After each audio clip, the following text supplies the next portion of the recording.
¿Cómo pudiéramos nosotros ayudar a estas personas que tienen ese miedo de dar ese sí rotundo, ese sí con fuerza, ese sí sin que lo duden? Yo creo que una de las formas que uno puede ayudar a esa persona a decir ese sí es una de las razones que yo pienso que la gente pues como que no dan el paso, ese paso de seguir a Jesús, estar con Jesús, es el miedo de saber de que tienen que dejar de hacer muchas cosas que ellos encuentran placer en hacer. Por ejemplo, embriagarse, o sea, emborracharse, eh, la vida promiscua, ¿no? El sexo fuera del matrimonio. Son varias cosas que cuando uno pues se encuentra así en un lugar, en un día a día mundano, regular, fuera del evangelio, son muchas cosas que uno hace que no son buenas, que no necesariamente son de que horribles, pero que son malas para el alma y son cosas que a Dios no le agrada. Entonces, una de las cosas que yo pienso de las cuales a veces la persona se siente un poquito como que, tú sabes, yo escuché de Jesús, yo me voy a poner como si yo fuera esa persona.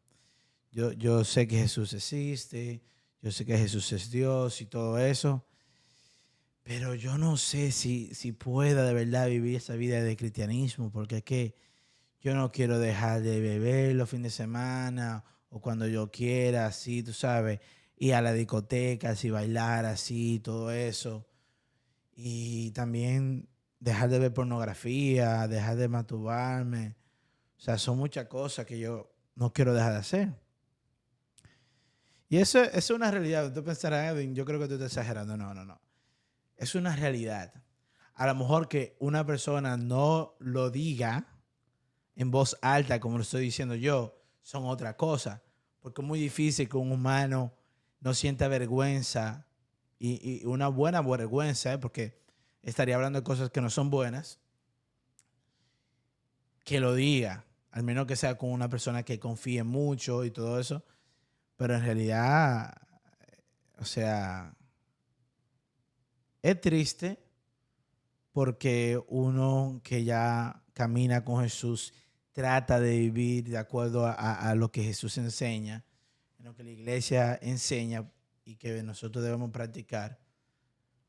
Pues uno mira hacia atrás y dice, wow, qué bien, que me siento muy alegre que dejé de hacer este tipo de cosas que pensaba que me daban felicidad, que pensaban que me daba algún tipo de, como que de alegría, pero en realidad eran cosas pasajeras que, bueno, en un momentico se sentía chévere, pero muchas veces esas, después que yo hacía cualquier tipo de acción pecaminosa, pues obviamente no me sentía bien conmigo mismo.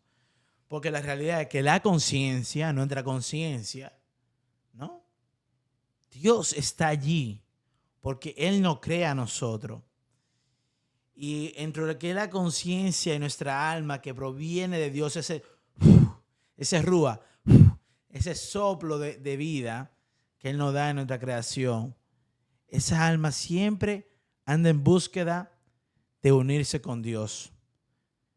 Y el alma, yo entiendo que tiene mucho que ver con nuestro consciente, con nuestra conciencia. Por eso es que mucha gente dice que te pesa la conciencia después que hiciste tal cosa.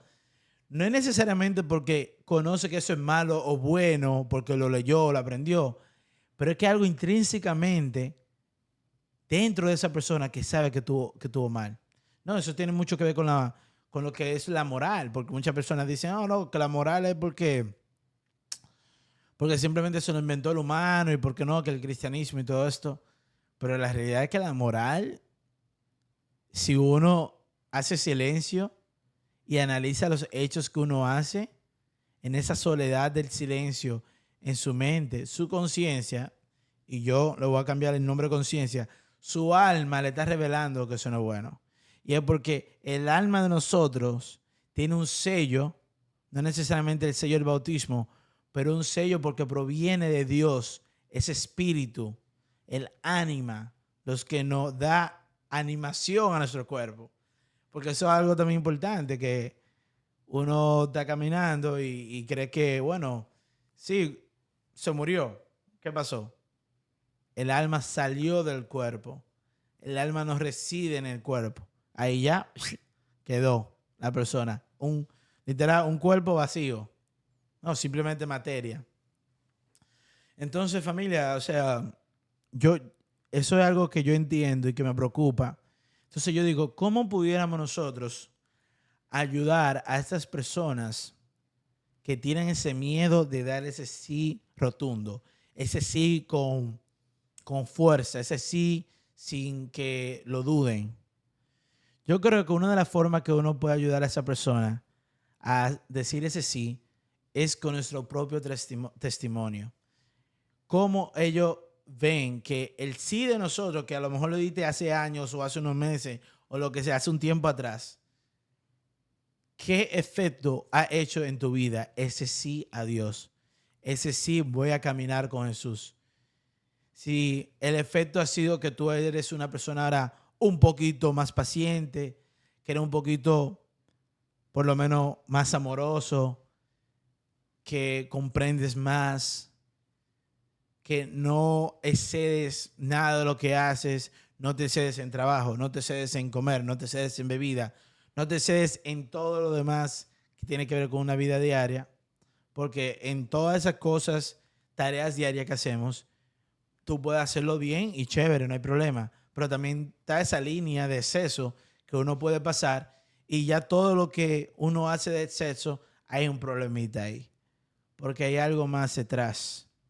Entonces, ¿cómo uno puede ayudar a esa persona a que dé un sí? Número uno, como dije, yo creo que parte del testimonio de tú como persona que está tratando que esa otra persona dé ese sí. Y yo creo que lo segundo debería de ser oración. Mucha oración. Tú sabes, la oración, o sea, la oración mueve montañas, es una realidad. En la oración hay fuerza, pero no una fuerza humana, una fuerza divina. En la oración, lo que tú pides, cuidado, porque Dios, si Él así lo considera prudente, te lo va a dar. ¿Me entiendes? De una forma u otra, temprano o a corto plazo, a corto plazo, a largo plazo, Él te lo va a dar. Entonces, la oración por la conversión de aquella persona es sumamente importante. También es estar preparado, este sería el tercer punto, es estar preparado para dar razón por tu fe. Es estar preparado para poder responder esas preguntas que muchas veces son las que puede ser como que, wow, esa respuesta era todo lo que yo necesitaba para poder seguir adelante y tomar este sí y caminar con Jesús. Entonces, usted tiene el deber de formarse en su fe, de conocer la palabra de Dios, de conocer el catecismo, de conocer tantas cosas profundas tales como cómo podemos nosotros pues explicar que el mundo no se hizo de la nada, sino que hay un creador, ¿no? Leer un poquito de Santo Tomás de Aquino, San Agustín. O sea, estamos en el siglo XXI, en el año 2025, hoy por hoy. Y nosotros no podemos hacernos los taínos, en palabras llanas dominicanas, y creer que vamos a tratar de llevar a otros a convertirse simplemente por decirle que Dios le ama y que Dios quiere lo mejor para ellos. No, hay que dar un poquito más allá, hay que dar razones importantes de que eso que creemos no es simplemente un teletubby, algo ficticio, algo meramente espiritual. No, no, no. Que esa vida espiritual, que uno puede adentrarse en la vida del caminar con Dios, va a cambiar tu entorno en tu vida y va a ser para un mejor, para algo mucho mejor. Y también, y por último, yo diría que es importante recordar a esa persona que el caminar con Jesús, una vez que se toma ese caminar con Jesús, no significa que los problemas vayan a disminuir o a desaparecerse. Yo diría, por lo menos mi opinión, que es el contrario. Una vez, si hay una alma que dijo, Jesús, yo creo en ti y quiero caminar contigo, se convierte. Si no está bautizado, se bautiza. Si no ha recibido la primera comunión, recibe la primera comunión. Si no ha sido confirmado, se confirma. Y empieza a vivir la vida de sacramentos. Yo creo, por experiencia propia y también por experiencia de allegados, que hay muchos problemas que se intensifican. Pero no porque Dios no te quiera menos, es porque Dios te ama más.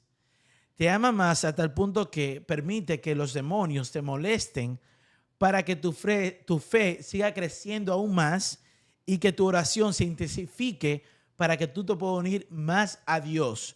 Porque la realidad es que nuestra naturaleza humana, si no hubiese problemas, nos olvidamos facilito de Dios. Porque nos creemos autosuficientes. Eso viene por el mismo orgullo y el ego y esta falsa noción de que somos autosuficientes para todo. Y no, necesitamos la gracia de Dios para que a través de la gracia de Dios y mi obra, como dice San Benito, ora es la hora. En oración, en vivir la vida del sacramento, podemos recibir esa gracia actual, santificadora. Nosotros obramos y esa gracia se pone en práctica. Y ahí nosotros podemos ya decir, wow, esto es algo diferente. Esto es algo increíble. Wow, yo nunca había experimentado eso. Y le voy a hacer una anécdota, como por último. Cuando yo paré y dije, yo voy a dejar de ser un fariseo, porque tú sabes, yo siempre he sido católico, servía en iglesia y todo eso. Pero servía en iglesia y vivía un mundo como cualquier otra persona que ni siquiera va a la iglesia. Por decirlo así corto, porque no quiero alegarlo. En el momento que yo decidí realmente en ser real con Dios, en abrirme y dejarme de creer como que Dios no sabe lo que yo hago y ser sincero y transparente con Dios, lo más fuerte me pasó a mí, por lo menos en ese momento de mi vida, que fue que me quedé sin hogar. Pero esa prueba fortaleció aún más mi fidelidad a Dios, porque en ningún momento yo tuve temor, en ningún momento yo dije, Dios me abandonó, yo dije, Dios está permitiendo esto por algo grande. Y fue uno de los días, porque duraron días que yo no tenía lugar donde vivir, que más yo estaba feliz, más sentía yo ese gozo verdadero que proviene del Espíritu Santo. Así que no tengan miedo de caminar y de seguir hablándole a esas personas que usted sabe que Dios quiere que se conviertan, porque en realidad Dios quiere que todo el mundo se convierta. Pero esa persona que está cerca de usted, que usted conoce, su familiar, su amigo, su novia, su esposo, su esposa, quien sea, que Dios le puso en su camino para que usted, a través de su testimonio, Él le pueda tocar y usted pueda dar respuestas a esas preguntas que le ayuden a esa persona entonces a acercarse más a Dios. No tenga miedo, siempre hágalo en oración, en confianza en Dios, de que usted va a tratar de tirar la semilla y Dios la va a hacer florecer en el corazón de ese hombre o mujer. Familia, bendiciones.